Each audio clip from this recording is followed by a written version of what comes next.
शांति। ये बाबा की 24 तारीख की साकारवाणी है। सार है मुरली का। मीठे बच्चे, यह रूहानी हॉस्पिटल तुम्हें आधा कल्प के लिए एवर हेल्दी बनाने वाली है। यहाँ तुम देही अभिमानी होकर बैठो। प्रश्न है, धंधा आदि करते भी कौन सा डायरेक्शन बुद्धि में याद रहना चाहिए? तो बाबा ने कहा, बाप का डायरेक्शन है तुम किसी साकार व आकार को याद नहीं करो। एक बाबा की याद रहे तो भी कर्म विनाश हो। इसमें कोई ये नहीं कह सकता कि फुर्सत नहीं, सब कुछ करते भी याद में रह सकते हो। ओम शांति। मीठे मीठे रूहानी बच्चों प्रति बाप का गुड मॉर्निंग। गुड मॉर्निंग के बाद बच्चों को कहा जाता है, बाप को याद करो। बुलाते भी हैं, हे पतित पावन आकर पावन बनाओ। तो बाबा पहले पहले ही कहते हैं, रूहानी बाप को याद करो। रूहानी बाप तो सबका एक ही है। फादर को कभी सर्वव्यापी नहीं माना जाता। तो जितना हो सके बच्चे पहले पहले बाबा को याद करो। कोई भी साकार व आकार को याद नहीं करो सिवाय एक बाबा के। यह तो बिल्कुल सहज है ना। मनुष्य कहते हैं हम बिजी रहते हैं, फुर्सत नहीं, परंतु इसमें तो फुर्सत सदैव है। बाबा युक्ति बतलाते हैं। यह भी जानते हो, बाबा को याद करने से ही हमारे पाप भस्म होंगे। मुख्य बात है यह, धंधे आदि की कोई मना नहीं। वह सब करते हुए सिर्फ बाप को याद करो तो भी कर्म विनाश हो। यह तो समझते हैं हम पतित हैं। साधु संत ऋषि मुनि आदि सब साधना करते हैं। साधना की जाती है भगवान से मिलने की। सो जब तक उनका परिचय न हो तब तक तो मिल नहीं सकते। तुम जानते हो, बाप का परिचय दुनिया में कोई को भी नहीं। देह का परिचय तो सबको है। बड़ी चीज का परिचय झट हो जाता। आत्मा का परिचय तो जब बाप आए तब समझाए। आत्मा और शरीर दो चीजें हैं। आत्मा एक स्टार है और बहुत सूक्ष्म है, उनको कोई देख नहीं सकते। तो यहाँ जब आकर बैठते हैं तो देही अभिमानी होकर बैठना है। यह भी एक हॉस्पिटल है ना। आधा कल्प के लिए एवर हेल्दी होने की आत्मा तो है अविनाशी, कभी विनाश नहीं होता। आत्मा का ही सारा पार्ट है। आत्मा कहती है, मैं कभी विनाश को नहीं पाती हूँ। इतनी सब आत्माएं अविनाशी है, शरीर है विनाशी। अब तुम्हारी बुद्धि में यह बैठा हुआ है कि हम आत्मा अविनाशी है। हम 84 जन्म लेते, यह ड्रामा है। इसमें धर्म स्थापन कौन कौन कब आते, कितने जन्म लेते होंगे, यह तो जानते हो। 84 जन्म जो गाए जाते हैं जरूर किसी एक धर्म के होंगे। सभी के तो हो न सके। सब धर्म इकट्ठे तो आते नहीं। हम दूसरों का हिसाब क्यों बैठ निकालें। जानते हैं फलाने समय पर धर्म स्थापन करने आते हैं, उसकी फिर वृद्धि होती है। सब सतो प्रधान से तमो प्रधान तो होने ही हैं। दुनिया जब सतो प्रधान होती है तब फिर बाबा आकर सतो प्रधान सतयुग बनाते। अभी तुम बच्चे जानते हो, हम भारतवासी ही फिर नई दुनिया में आकर राज्य करेंगे और कोई धर्म नहीं होगा। तुम बच्चों में भी जिनको ऊंच मर्तबा लेना है वह जास्ती याद में रहने का पुरुषार्थ करते हैं और समाचार भी लिखते हैं कि बाबा हम इतना समय याद में रहता हूँ। कई तो पूरा समाचार लज्जा के मारे नहीं देते, समझते हैं बाबा क्या कहेंगे, परंतु मालूम तो पड़ता है ना। स्कूल में टीचर स्टूडेंट को कहेंगे ना कि तुम अगर पढ़ेंगे नहीं तो फेल हो जाएंगे। लौकिक माँ बाप भी बच्चे की पढ़ाई से समझ जाते हैं, यह तो बहुत बड़ा स्कूल है, यहाँ तो नंबरवार बिठाया नहीं जाता, बुद्धि से समझा जाता है। नंबरवार तो होते ही हैं ना। अब बाबा अच्छे अच्छे बच्चों को कहाँ भेज देते हैं, वह फिर चले जाते हैं तो दूसरे लिखते हैं हमको महारथी चाहिए, तो ज़रूर समझते हैं कि वह हमसे होशियार नामी ग्रामी है। नंबरवार तो होते हैं ना। प्रदर्शनी में भी अनेक प्रकार के आते हैं, तो गाइड्स भी खड़े रहते चाहिए जांच करने के लिए। रिसीव करने वाले तो जानते हैं यह किस प्रकार का आदमी है, तो उनको फिर इशारा करना चाहिए कि इनको तुम समझाओ, तुम भी समझ सकते हो। First grade, second grade, third grade सब है। यहाँ तो सबकी सर्विस करनी ही है। कोई बड़ा आदमी है तो ज़रूर बड़े आदमी की खातिरी तो सब करते ही हैं, यह कायदा है। बाबा अथवा टीचर बच्चों की क्लास में महिमा करते हैं, यह भी सबसे बड़ी खातिरी है। नाम निकालने वाले बच्चों की महिमा अथवा खातिरी की जाती है। यह फलाना धनवान है, रिलीजियस माइंडेड है, यह भी खातिरी है ना। अब तुम यह जानते हो ऊंचते ऊंच भगवान है, कहते भी हैं बरोबर ऊंचते ऊंच है, परंतु फिर बोलो उनकी बायोग्राफी बताओ तो कह देते सर्वव्यापी है, सब एकदम नीचे कर देते। अब तुम समझा सकते हो सबसे ऊंचे ते ऊंच है भगवान, वह है मूल वतनवासी, सूक्ष्म वतन में है देवताएं, यहाँ रहते हैं मनुष्य, तो ऊंचते ऊंच भगवान वह निराकार ठहरा। अभी तुम जानते हो हम जो हीरे मिसल थे सो फिर कोड़ी मिसल बन पड़े, फिर भगवान को अपने से भी जास्ती नीचे ले गए। पहचानते ही नहीं, तुम भारतवासियों को ही पहचान मिलती है, फिर पहचान कम हो जाती। अभी तुम बाबा की पहचान सबको देते जाओ, ढेरों को बाबा की पहचान मिलेगी।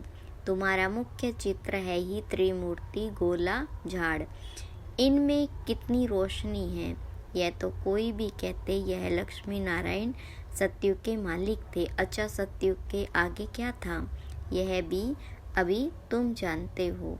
अभी है कलयुग का अंत और है भी प्रजा का प्रजा पर राज्य। अभी राजाई तो है नहीं, कितना फर्क है।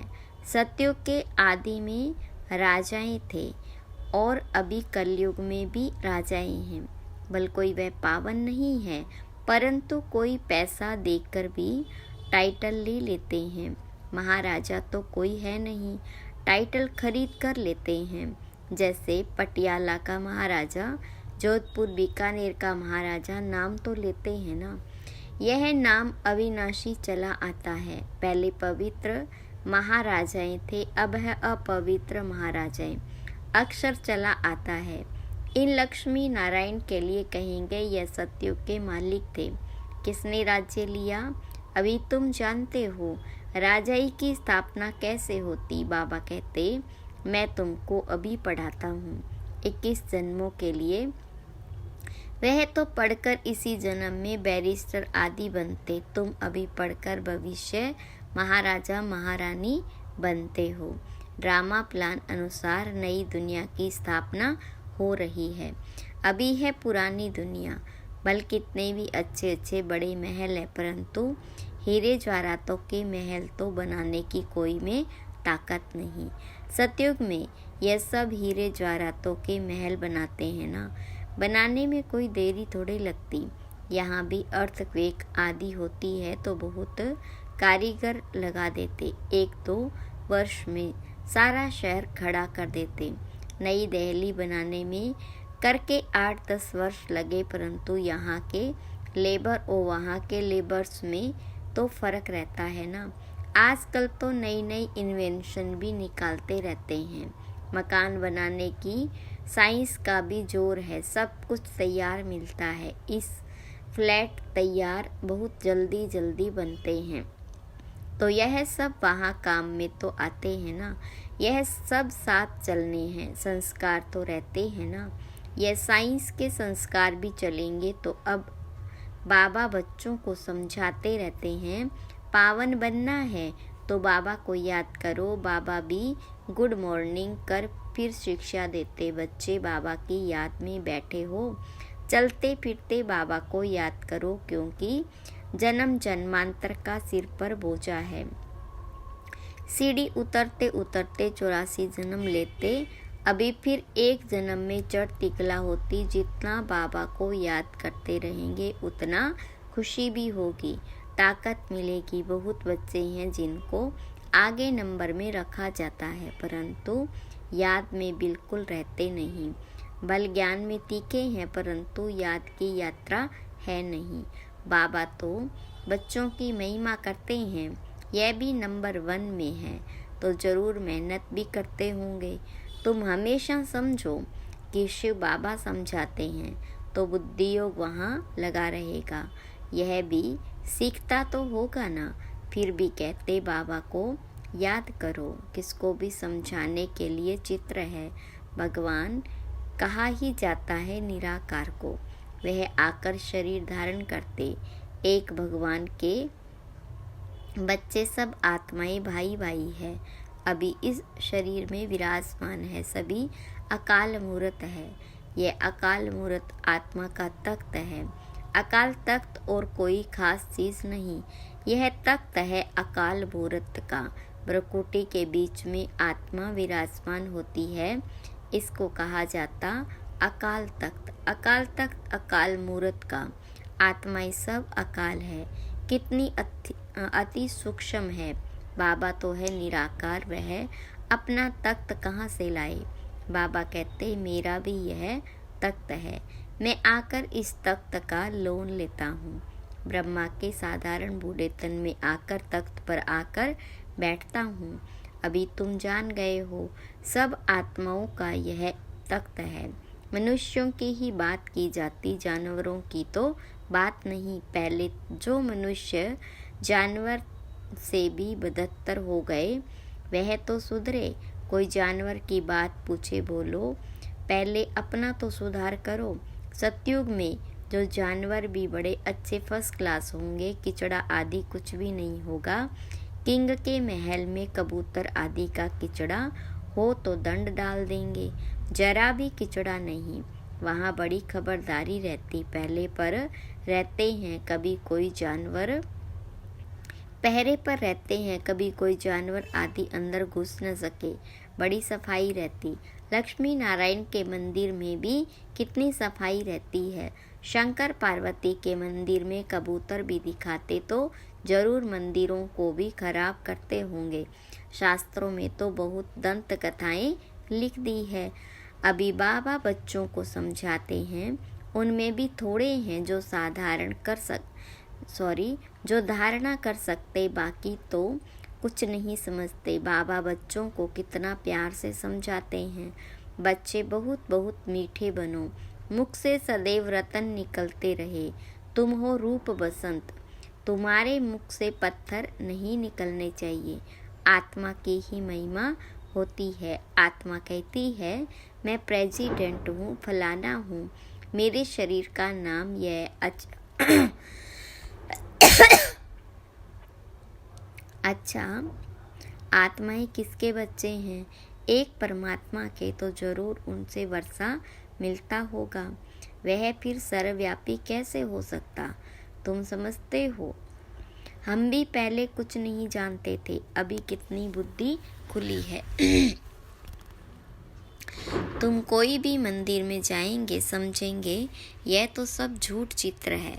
10 भुजाओं वाला हाथी की सूंड वाला कोई चित्र होता है क्या? यह सब है भक्ति मार्ग की सामग्री। वास्तव में भक्ति होनी चाहिए एक शिव बाबा की, जो सबका सदगति दाता है। तुम्हारी बुद्धि में है।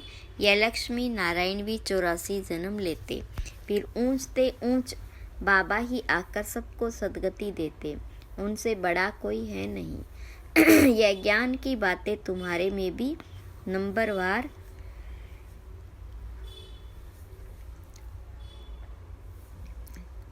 यह ज्ञान की बातें तुम्हारे में भी नंबरवार धारण कर सकते हैं। धारणा नहीं कर सकते तो बाकी क्या काम के रहे।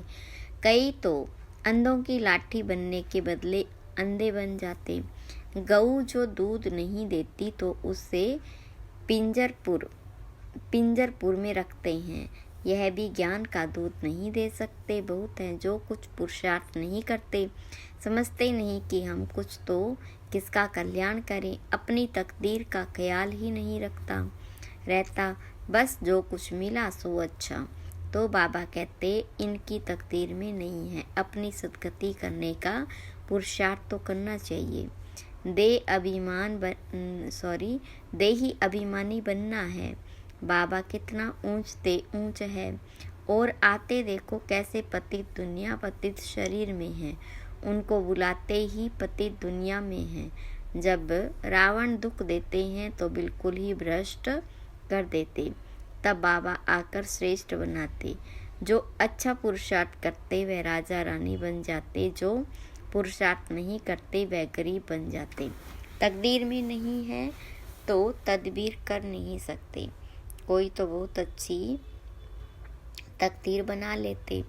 हर एक अपने को देख सकते हैं कि हम क्या सर्विस करते हैं। अच्छा, मीठे मीठे सिक्की लदे बच्चों प्रति माता पिता बाप दादा का याद प्यार और गुड मॉर्निंग। रूहानी बाप की रूहानी बच्चों को नमस्ते। रूहानी बच्चों की रूहानी बाप दादा को याद प्यार गुड मॉर्निंग और नमस्ते। धारणा के लिए मुख्य सार। पहली पॉइंट, रूप बसंत बन मुख से सदैव रतन निकालने हैं। बहुत बहुत मीठा बनना है, कभी भी पत्थर यानी कटु वचन नहीं निकालना है। ज्ञान और योग में तीखा बन अपना और दूसरों का कल्याण करना है।